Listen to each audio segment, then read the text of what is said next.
Finally आज आहे माझ्या नंदेची हळद. त्याच्या अगोदर ना आम्ही दोघंहीच इथं तयार झालो. चुकीनं का होईना दोघांचं मॅचिंग झालं होतं. लग्न उद्यावर आले तरीसुद्धा दीदींची आणि दाजींची शॉपिंग काही झालेली नाही आहे. म्हणून त्याच्यासाठीच इकडे आलो होतो.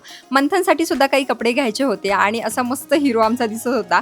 जेव्हा त्यांना कळलं ना की मामी शूट करतायत, मग तर काय मस्त वेगवेगळ्या पोज देणं चालू होतं आणि त्यामध्ये ते इतके क्यूट दिसत होते. त्यानंतर हॉलवरती पोहोचलो. माझी एक सबस्क्रायबर भेटली होती जिचं तिथे फोटोशूट चाललं होतं. आलो की पटकन मेकअप करायला घेतला आणि इथे मनू आणि मी असं छान तयार झालेलो आणि इथे आहे आमची सगळी फॅमिली. आता हळदीसाठी थोडासा वेळ होता म्हणून सगळ्याजणी पहिले आम्ही जेवायला गेलो. प्रत्येक वेळी मला विचारलं जातं की तुला किती नंदा आहेत, त्या कोण कोण आहेत, त्यामुळे तुम्हाला इथे सगळ्यांना दाखवते.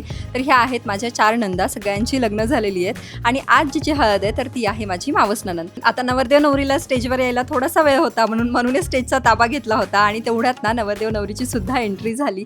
इतके गोड दिसत होते दोघंही आणि खरंच जोडी सुद्धा खूप छान आहे. आता संगीतचा प्रोग्राम सुद्धा होता पण आम्हाला हळद लावायलाच एवढं लेट झालं आणि त्यामुळे माझाच मूड थोडासा ऑफ झाला, कारण आपली नवरी ना खूप छान डान्स करते बरं का. त्याच्यानंतर छान हळदीचा प्रोग्राम पार पडला. हॉटेलवरती गेलो, थोडीशी भूक लागली होती म्हणून परत पेटपूजा केली आणि असा होता आजचा दिवस. चला भेटू नेक्स्ट व्लॉगमध्ये. बाय.